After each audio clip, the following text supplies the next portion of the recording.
விசிக கட்சியினர் எல்லாருமே எப்படின்னா கருத்தியல் ரீதியாக தான் மோதுறது. ஆனால் இப்போ தேனியில் வந்து ஒருத்தர் வந்து அடித்த மாதிரி நியூஸ் ரொம்ப பரபரப்பாக போயிட்டு இருக்கு. எல்லா சாமியும் ஒன்றும் சொன்னாரா? என்னது விமர்சனம் வச்சிருக்காரு திருமாவளவன் அவர்கள் மேலே. இந்த பழனி கோயில் போயிட்டு வந்தது ஏன் போன என்ன? சாதி ஒழிப்புக்காக களத்தில் நின்று போராடிய ஏராளமான தலைவர்கள் கோயில் நுழைவு போராட்டத்தை முன்னெடுத்திருக்காங்க. குளத்துக்குள்ள நாங்க இறங்குறோம், ஆடு மாடு பன்றி குளிக்கிற குளத்துல மனுஷன் அள்ளி தண்ணி குடிக்க கூடாதான்னு சொல்லி கோயில் குளத்துக்குள்ள இறங்கணும் போராட்டம் நடந்துச்சா இல்லையா? பொது வீதியில் நடக்கக்கூடிய போராட்டம் நடந்துச்சா இல்லையா? பொது கிணற்றில் நீர் எடுக்கக்கூடிய போராட்டம் நடந்துச்சா இல்லையா? எங்களுக்கு கடவுள் நம்பிக்கை இருக்கோ இல்லையோ, இருக்கிறவன கோயிலுக்குள்ள விடு, அப்படிதான தலைவர்கள் போராட்டம் நடத்துனாங்க. நீ கோயிலுக்குள்ள என்னை அழைத்து சென்று வழிபாட்டு உரிமையை கொடுக்காத நீ, நாங்க கோயிலுக்குள்ள வந்ததை நீ ஏன் விமர்சனம் பண்ற? கோயில் நிர்வாகிகளுக்கு கொடுத்த மரியாதை ஏன் நீ விமர்சனம் பண்ற? அறநிலையத்துறையின் சார்பு கொடுக்கப்பட்ட வரவேற்பை நீ ஏன் குறை சொல்றதுக்கு தகுதி கிடையாது. தார்மீக உரிமை கிடையாது. உன் ஊர்ல கிராமத்துல அங்க இருக்கக்கூடிய பட்டியல் சமூகத்து மக்கள் நீ கோயிலுக்கு அழைச்சிட்டு போட, அதுக்கப்புறம் நீ இது பேசுற. இந்த பிரச்சனையில் விசிகே ஸ்டாண்ட் வந்து ஃபுல்லாக வந்து எப்படின்னா இசைவாணி பாடகி மேலே சப்போர்ட்டில் இருக்கீங்க. திமுகவோட அறநிலைத்துறை அமைச்சர் சேர்பாபு என்ன சொல்லியிருக்காருன்னா, விசாரிச்சு பார்த்துட்டு விசாரிச்சு உண்மை இருந்தால் அதாவது வழக்கு போடுவதற்கான காரணங்கள் இருந்தால் சட்டத்தின்படி அது மாதிரி இருக்குன்னா அது கலந்து ஆலோசனை செஞ்சுட்டு தான் போடுன்னு சொல்லியிருக்காரு. ஆனால் எனக்கு தெரிஞ்சு சட்டத்தின்படி சட்ட அடிப்படையில் அவர் மீது ஏதாவது வழக்கு தொடுக்கலாமா அப்படின்னு ஏதாவது ஆய்வு நடத்தினா வழக்கே போட முடியாது. ஐயாம் சாரி ஐயப்பனா நான் ஐயப்பனை கூட சொல்லவே இல்லையே. வீட்டில் எங்கள் அப்பாட்ட சொல்லுவேன், எங்கள் அப்பா பேர் ஐயப்பா, ஐயாம் சாரி ஐயப்பா, சண்டை போட்டு வெளியே வந்துட்டேன், உள்ளே வந்து அண்ணப்பா நான் வீட்டுக்குள்ளே வரேன் வழி கொடுப்பா, அப்படி கூட கிளைம் பண்ணலாம்ல. இது வழக்காய் நீதிமன்றத்துக்கு போனால் இது நிற்காது. இந்த கேஸு சபரிமலைன்ற வார்த்தை வரல. அப்போ நீ 1000 வழக்கு போட்டால் கூட இசைவாணி மேலே போடப்படுகின்ற வழக்கு நிற்காது. சபரிமலை ஐயப்பனா அதை குறிக்கும், வேற ஐயப்பன்னா. இப்போ ரஞ்சித் அவர்கள் தான் இந்த தடவை 2018 இந்த பாட்டை வெளியிட்டவர். இவங்க என்ன சொல்ற, ரஞ்சித்தை வந்து கிறிஸ்துவன்றாங்க. இந்த உள்நோக்கத்தோடு தான் மாற்றுறதுக்காண்டியே மதம் மாற்றுறதுக்கு தான் அவர் செயல்படுறாருன்றாங்க. இந்த இவங்க கொடுக்குற நெருக்கடி இருக்குல்ல, இந்த சனாதனவாதிகள் கொடுக்குற நெருக்கடி, அவர்கள் பேசுகிற பேச்சுக்கள், அவதூறுகள், இதை சமாளிக்கிறதுக்கே நமக்கு நேரம் சரியாக இருக்குது. அதெல்லாம் இவங்க சும்மா உழையிறாங்க. இது தமிழ்நாட்டில் அதானிக்கு எதிரான டிபேட் வந்துடக்கூடாது, மணிப்பூர் விஷயத்தை பிரதமர் மேலே குற்றச்சாட்டு இருக்காங்களா, அதை ஒரு டிபேட்டாக விவாதமாக வந்துடக்கூடாது, ஒரே நாடு ஒரே தேர்தல் பிரச்சனை வந்துடக்கூடாது, கான்ஸ்டியூஷனை பற்றி நிறையா பேசிடக்கூடாது. இப்போ நேற்று ராகுல் காந்தி ரொம்ப அருமையாக பேசியிருக்காரு. அரசியலமைப்பு சட்டத்தை மோடி படிச்சிருக்கவே மாட்டாருன்ட்டாரு. பல இடங்களில் சொல்றாரு. குறிப்பாக இன்னொரு விஷயம், தாழ்த்தப்பட்ட மக்களை ஓரம் கட்டுவதற்கு, அவர்களை புறக்கணிப்பதற்கான எல்லா திட்டமும் பாரதிய ஜனதா அரசால் நடைமுறைப்படுத்தப்பட்டு வருகிறதுன்னு ராகுல் காந்தி ரொம்ப அருமையாக பேசியிருக்காரு.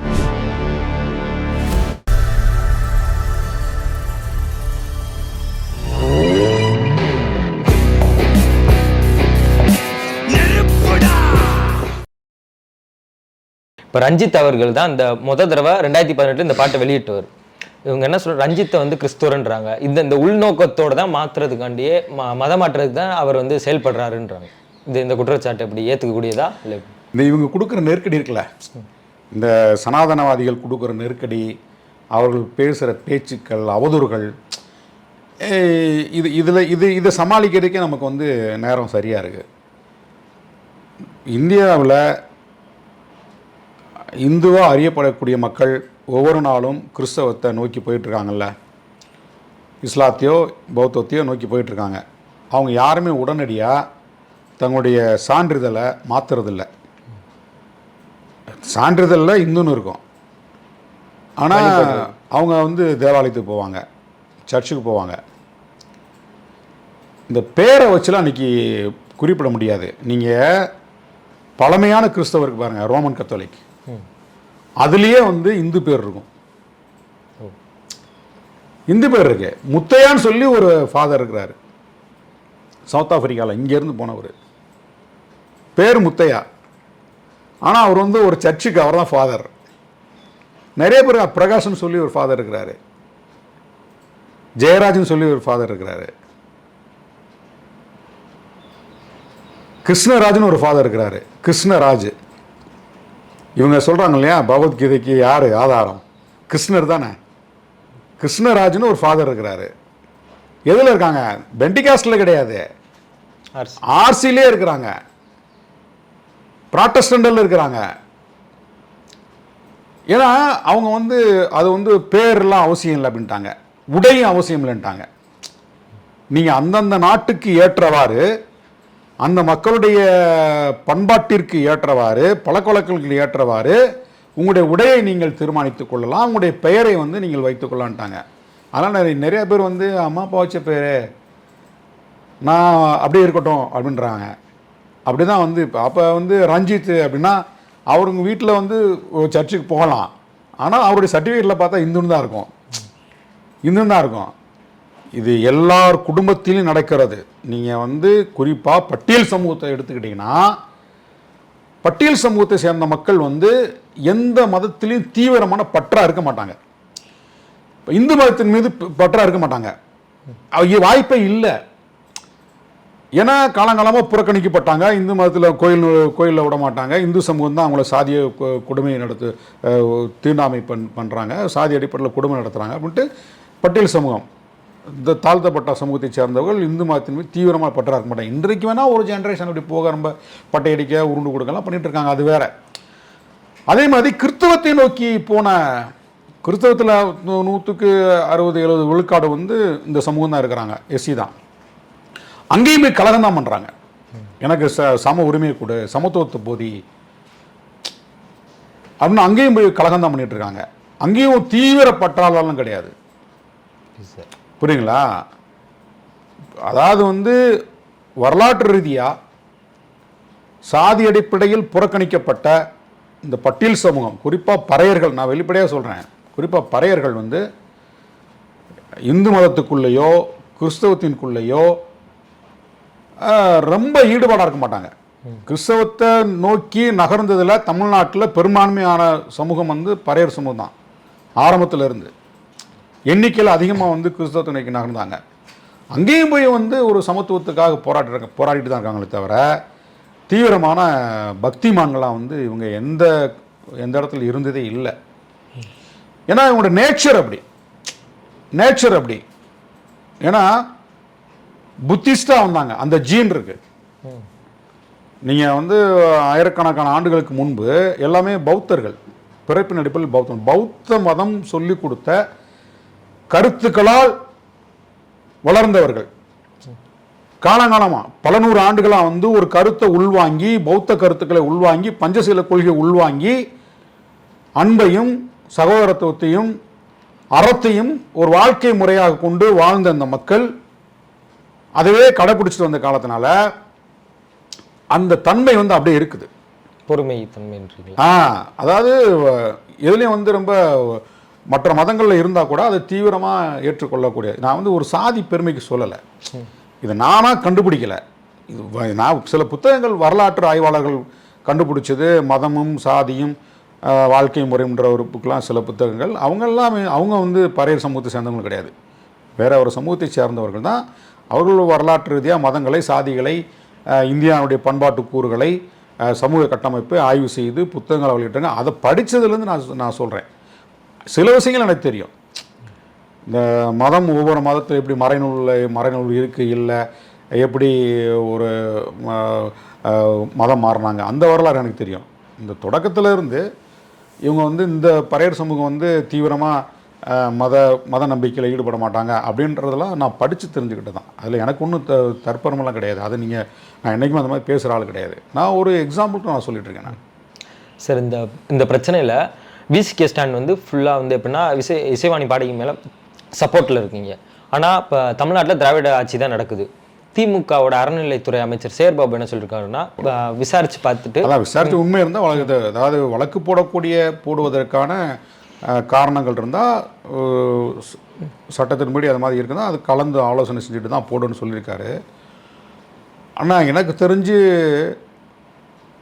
சட்டத்தின்படி, சட்ட அடிப்படையில் அவர் மீது ஏதாவது வழக்கு தொடுக்கலாமா அப்படின்னு வந்து ஏதாவது ஆய்வு நடத்தினா வழக்கே போட முடியாது. இப்போ ஐயாம் சாரி ஐயப்பனை நான் வந்து ஐயப்பனை கூட சொல்லவே இல்லையே. வீட்டில் எங்கள் அப்பாட்ட சொல்லுவேன், எங்கள் அப்பா பேர் ஐயப்பா, ஐயாம் சாரி ஐயப்பா, சண்டை போட்டு வெளியே வந்துட்டேன், உள்ளே வந்தேன் அண்ணப்பா, நான் வீட்டுக்குள்ளே வரேன், வழி கொடுப்பா, அப்படி கூட கிளைம் பண்ணலாம்ல. இது வழக்காய் நீதிமன்றத்துக்கு போனால் இது நிற்காது இந்த கேஸு. நான் ஐயப்பனை சபரிமலை ஐயப்பன் நான் சொல்லவே ரெண்டு போகலாம். சபரிமலைன்னு வார்த்தை வருதா எனக்கு முழுசா தெரியல. இல்லை வரல வரல. சபரிமலைன்ற வார்த்தை வரல. அப்போ நீங்கள் 1000 வழக்கு போட்டால் கூட இசைவாணி மேலே அது போடப்படுகின்ற வழக்கு நிற்காது. சபரிமலை ஐயப்பனா அதை குறிக்கும். வேற ஐயப்பன்னா குப்பை சுப்பை மாதிரி ஐயப்பன்ற ஒரு பேர். எங்கள் சொந்தக்காரு கூட சண்டை போட்டேன். அவர் பேர் ஐயப்பன். அவர் வீட்டுக்குள்ளே போனேன், வரக்கூடான்ட்டாரு. அதான் ஐயாம் சாரி ஐயப்பான்னு அது எடுபடும். வழக்கு பார்த்து பழனி பாபா அவர்கள் வழக்கில் அப்படிதான் போச்சு. அதெல்லாம் வந்து இவங்க சும்மா உழையிடுறாங்க. இதை வந்து தமிழ்நாட்டில் வந்து அதானிக்கு எதிரான அந்த டிபேட் வந்துடக்கூடாது, மணிப்பூர் விஷயத்தை வந்து பிரதமர் மேலே குற்றச்சாட்டு இருக்காங்களா, அதை வந்து ஒரு டிபேட்டாக விவாதமாக வந்துடக்கூடாது, ஒரே நாடு ஒரே தேர்தல் பிரச்சனை வந்துடக்கூடாது, கான்ஸ்டியூஷனை பற்றி நிறையா பேசிடக்கூடாது. இப்போ நேற்று அரசமைப்பு சட்ட நாள் ராகுல் காந்தி ரொம்ப அருமையாக பேசியிருக்காரு. அரசியலமைப்பு சட்டத்தை மோடி படிச்சிருக்கவே மாட்டாருன்ட்டார். பல இடங்களில் சொல்கிறாரு. குறிப்பாக இன்னொரு விஷயம், தாழ்த்தப்பட்ட மக்களை ஓரங்கட்டுவதற்கு, அவர்களை புறக்கணிப்பதற்கான எல்லா திட்டமும் பாரதிய ஜனதா அரசால் நடைமுறைப்படுத்தப்பட்டு வருகிறதுன்னு ராகுல் காந்தி ரொம்ப அருமையாக பேசியிருக்காரு. சார், இப்போ நீங்கள் சொன்ன நேற்று வந்து அரசியலமைப்பு சட்டம் நாள். இப்போ எப்படின்னா, இப்போ விசிய கட்சியினர் எல்லாருமே எப்படின்னா கருத்தியல் ரீதியாக தான் மோதுறது. ஆனால் இப்போ தேனியில் வந்து ஒருத்தர் வந்து அடித்த மாதிரி நியூஸ் ரொம்ப பரபரப்பாக போயிட்டு இருக்கு. நீங்கள் பார்த்தீங்களா?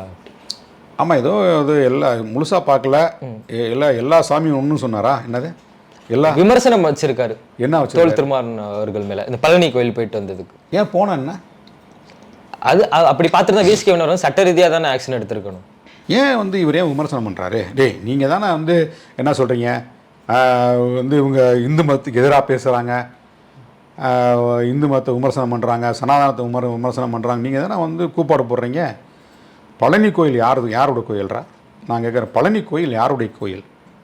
பழனி கோயிலில் முன்னாடி வந்து பழனி பண்டாரம்னு சொல்லுவாங்க தெரியுமா? அந்த சொல்லாடல் ஏன் தெரியுமா இருக்குது? பண்டாரம் என்று ஒரு சமூகம் இருந்தது. அந்த சமூகத்தை சேர்ந்தவர் தான் பழனி கோயிலை வழி நடத்தினாங்க. அவங்க தான் வந்து அங்கே பூசை செஞ்ச பூசாரியாக இருந்தாங்க. இன்றைக்கி பண்டாரங்கள் அங்கே இருக்கிறாங்களா?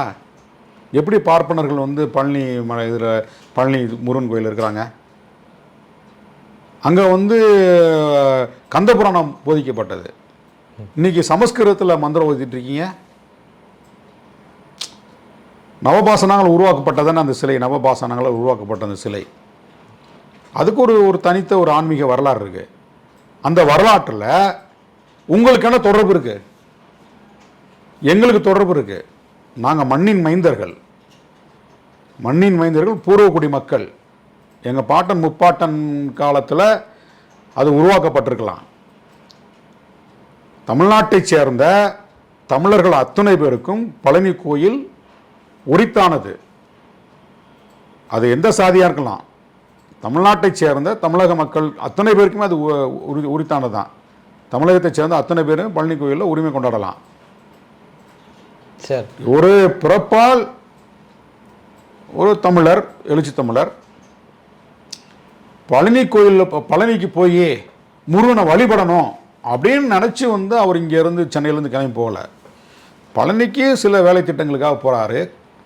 அங்கே தொண்டர்கள் வந்து இவ்வளோ தூரம் வந்துட்டீங்க, பழனி கோயிலை பாருங்கன்றாங்க. மலை உச்சியில் இருக்குது, போய் தான் பார்ப்போமேனு போகிறாரு. மரியாதை கொடுக்கின்றார்கள், மரியாதையை ஏற்றுக்கொள்கிறார். இதுதான் எங்களுடைய இதே வேலை தானே. கட்சி ஏன் நடத்துகிறோம்? கோயிலுக்குள்ளே எங்களுக்கு மரியாதை கொடுறான்னு கேட்குறோம்ல. புரட்சியார் அம்பேத்கர் போராட்டினால, காலாராம் கோயில் நுழைவு போராட்டம் நடத்தினால, தமிழ்நாட்டில் வந்து கோயில் நுழைவு போராட்டம் நடந்துச்சா? பெரியார் போய் வைக்கம் கோயில் நுழைவு போராட்டம் நடத்தினாரா? சாதி ஒழிப்புக்காக களத்தில் நின்று போராடிய ஏராளமான தலைவர்கள் கோயில் நுழைவு போராட்டத்தை முன்னெடுத்திருக்காங்க. குளத்துக்குள்ளே நாங்கள் இறங்குறோம், ஆடு மாடு பன்றி குளிக்கிற குளத்தில் மனுஷன் அள்ளி தண்ணி குடிக்கக்கூடாதான்னு சொல்லி குளத்துக்குள்ளே இறங்கணும் போராட்டம் நடந்துச்சா இல்லையா? பொது வீதியில் நடக்கக்கூடிய போராட்டம் நடந்துச்சா இல்லையா? பொது கிணற்றில் நீர் எடுக்கக்கூடிய போராட்டம் நடந்துச்சா இல்லையா? பொது தெருவில் செருப்பு போட்டு நடக்கிறதுக்கு போராட்டம் நடந்துச்சா இல்லையா? கீழே வரைக்கும் வந்து வேட்டி நடை கட்டிட்டு போகணும்னு போராட்டம் நடந்துச்சா இல்லையா? பெண்கள் ரவிக்கை அணிகிறதுக்கு போராட்டம் நடந்துச்சா இல்லையா? பெண்கள் கெண்டைக்காலுக்கு மேலே தான் சேலை கட்டணும் சட்டம் எது நடைமுறை இருந்துச்சு, அது கெண்டைக்காலுக்கு கீழே வந்து சேலை கட்டணும் வந்து அதுக்கு போராட்டம் நடந்துச்சா இல்லையா? அதன் அடிப்படையில் தான் ஆன்மீக உரிமை, வழிபாட்டு உரிமை, கோயிலுக்குள்ள எங்களுக்கு கடவுள் நம்பிக்கை இருக்கோ இல்லையோ, இருக்கிறவன கோயிலுக்குள்ள விடு, அப்படிதானே தலைவர்கள் போராட்டம் நடத்துறாங்க. கோயிலுக்குள்ள எங்களுக்கு மரியாதை கொடு, அப்படிதான் நடத்துறாங்க. இன்றைக்கு பல 100 ஆண்டுகள் கழித்து பல்வேறு தலைவர்கள் நடத்தின போராட்டம், பல சட்டங்கள் நடைமுறைக்கு வந்த பிறகு இன்றைக்கு அந்த மாற்றம் நடக்குது. இன்னைக்கு வந்து கோயிலுக்குள்ள போகக்கூடிய வாய்ப்பு கிடைக்குது. எழுச்சி தமிழர் கூட்டி போய் கும்பாபிஷேகம் நடத்துறாங்க. அதுக்கு தானே நாங்க போராடுறோம், அதுதான் தலைவர்கள் போராடினாங்க. கட்சி எதுவும் நடத்திட்டு இருக்கோம். நாங்களும் அந்த ஸ்டாண்ட்ல ஓகே தான் சார். பட் ஒரு தனி மனிதனை தாக்குறது வந்து ஒரு விசிகேவினர் பண்றது வந்து நீ ஏன் வந்து விமர்சனம் பண்ற? உனக்கு என்ன விமர்சனம் பண்ற? அரசியலா பேசி ஏத்துக்க முடியுமா சார்? என்ன விமர்சனம் பண்ணால் சட்ட ரீதியாக தானே நீங்க எடுத்துருக்கணும். ஒரு தனி மனிதனை போய் அடிக்கிறது, அப்ப நீங்க இந்த அந்த ஸ்டாண்டுக்கு ஏத்து. இப்ப தமிழா நீங்க வந்து ஜெய் ஸ்ரீராம் கோஷம் போட சொல்லி எத்தனை பேர் அடிச்சு கொள்றீங்க சார்? நீங்களே ஜெய் ஸ்ரீராம் முழக்கம் போட சொல்லி எத்தனை பேர் அடிச்சு கொள்றீங்க? தேவாலயத்தை எரிக்கிறீங்க, மசூதியை தீ வச்சு கொளுத்துறீங்க, கன்னியாஸ்திரியை அடிக்கிறீங்க. அப்ப அவங்க பண்றாங்கனால நாங்களும் பண்றோம்ன்றீங்களா சார்? நாங்க பண்ணு சொல்லப்பா, அது நாங்க பண்ணு சொல்லல. அது யார் பண்ணாங்க? விசிகான்னு எப்படி சொல்ல முடியும் சார்? வலைதளங்கள் எல்லா இடத்துலயும் பரவி தான் சொல்லுவாங்க. சொல்லிட்டு போட்டோம். நீ வந்து ஒருத்தனை வந்து விசிகா கட்சியை சேர்ந்தவர்கள் தாக்கிட்டாங்க அப்படின்றதுக்காக வந்து ஒப்பாரி வைக்கக்கூடிய நீங்கள், குற்றம் சாட்டக்கூடிய நீங்கள், வழக்கு போடணும்னு சொல்லி கூக்குரல் இடக்கூடிய நீங்கள், ஏன் இந்த மக்களை வந்து கோயிலுக்குள்ள அழைச்சிட்டு போகக்கூடாது? எத்தனை கோயில் பூட்டி கிடக்கு, எத்தனை கோயில் பூட்டி கிடக்கு. இந்த அறளைத்துறை போய் கோயிலை திறக்க முடியல. ஏராளமான வழக்கு வந்து நீதிமன்றத்தில் இருக்கு. கோயிலுக்குள்ள வராதேன்னு சொல்லி கோயிலை பூட்டி போட்டு நீதிமன்றத்தில் வழக்கு நடந்துட்டு இருக்கு. அப்ப நீ வந்து என்னை இந்துன்னு சொல்றல, அப்ப எனக்கான வழிபாட்டு உரிமையை கொடு, என்னை கோயிலுக்குள்ள அழைச்சிட்டு போ. இந்து அறளைத்துறைக்கு கட்டுப்பாட்டில் வரக்கூடிய கோயிலுக்குள்ள தான் இன்னைக்கு கோயில் உள்ள போக முடியுது. இந்து அறளைத்துறைக்கு சாராத கோயில்கள் இன்னைக்கு வந்து பல ஆயிரக்கணக்கான கோயில் இருக்கு. அந்த கோயிலுக்குள்ள போக முடியல. ஏன்னா அவன் ஊர்ல வந்து கோயில் வச்சுட்டு இருக்காங்க. நிறைய கோயில்கள் விடுறாங்க, அது வேற. அது அந்த ஊரோட தன்மையை பொறுத்து. இப்போ எல்லாரும் ஒண்ணுதான்ப்பா, அவங்க கொஞ்சம் ஒரு ஈக்குவலா ஸ்ட்ரென்த் இருந்தா விட்டுறாங்க. ரொம்ப மைனாரிட்டியா இருக்கக்கூடிய கிராமங்கள்ல அவங்க பெரிய நிறைய மெஜாரிட்டியா இருந்தா கூட மாற்று சமூகத்தை சேர்ந்தவங்க, இந்து என்று தற்பெருமை அடிக்கக்கூடிய சமூகத்தை சேர்ந்தவங்க பெரும்பான்மையா இருக்கக்கூடிய இடத்துல பட்டியல் சமூகத்தை சேர்ந்தவங்க கொஞ்சமா இருந்தா கோயிலுக்குள்ள வராதுன்னு சொல்றாங்கல்ல. அது அறளைத்துறைக்கு சொந்தமான கோயிலா மாறுச்சுன்னா போகலாம். அறளைத்துறைக்கு கட்டுப்பாடு இல்லாத கோயில்கள் வந்து போக முடியல. அப்ப நீ என்ன பண்ணணும்? நீ இந்து தானப்பா, நானும் இந்து தானப்பா, வாப்பா கோயிலுக்குள்ள வா, உன்னை கூட்டிட்டு போறேன், வா பொங்கல் வைப்பேன், வா சாமி கும்பிடு. நீ கூப்பிட்டுருக்கணுமா இல்லையா? அப்போ ஒருத்தனை போய் வந்து ஏன்டா நீ வந்து ஒரு கோயிலுக்குள்ள வந்து தரக்கூடாது நீ பேசுன்னு சொல்லிட்டு ஏதோ வாக்குவாதம் நடந்திருக்கு, அடிச்சிருக்கலாம், வச்சிருக்கலாம். அது தவறு தான். நான் வந்து முழுசா நான் அங்கீகரிக்கல. அது சட்டத்தின் பார்வையில் தவறு தான். ஆனால் எத்தனையோ கோயில்களில் நுழையும் போது அடித்தாங்களே. இப்போ வந்து சேலத்து பக்கத்தில் ஒரு பையன் கோயில்களை போயிட்டு வந்து அசிங்கசியமாக பேசி ஒருத்தருமே நடவடிக்கை எடுக்கலையா? திமுக கட்சிக்கார நடவடிக்கை எடுக்கலையா? அதிமுக ஆட்சி காலத்தில் இங்கே பொள்ளாச்சி பக்கத்தில் ஒருத்தனை கோயிலுக்கு தகராறு இல்லையா? அதிமுக நிர்வாகிகள் வழக்கு போடலையா? நடக்குதுல்ல. பிஜேபி காரங்க எத்தனை இடத்துல வந்து தகராறு பண்ணுறாங்க, கோயிலில் வந்து போகக்கூடாது, எத்தனை ஊரில் வந்து இடைஞ்சல் பண்ணிட்டு இருக்காங்க. அப்போ இதெல்லாம் என்ன? அப்போ நீங்கள்லாம் வந்து அரசியலுக்காக இந்துன்னு சொல்லுவீங்களா? அதை அப்படிதான் பார்க்கணும். நீ கோயிலுக்குள்ள என்னை அழைத்து சென்று வழிபாட்டு உரிமையை கொடுக்காத நீ, நாங்கள் கோயிலுக்குள்ள வந்து வந்ததை நீ ஏன் விமர்சனம் பண்ற? கோயில் நிர்வாகிகளுக்கு கொடுத்த மரியாதை ஏன் நீ விமர்சனம் பண்ற? அறநிலையத்துறையின் சார்பு கொடுக்கப்பட்ட வரவேற்பை நீ ஏன் வந்து குறை சொல்ற? சொல்றதுக்கு தகுதி கிடையாது, தார்மீக உரிமை கிடையாது. உன் ஊர்ல கிராமத்தில் அங்கே இருக்கக்கூடிய பட்டியல் சமூகத்து மக்கள் நீ கோயிலுக்கு அழைச்சிட்டு போடா, அதுக்கப்புறம் நீ இது பேசுற. Okay sir. அப்போ இவ்வளோ நேரம் எங்களுக்காண்டி கருத்துக்கள் கூறியதுக்கு மிக்க நன்றி.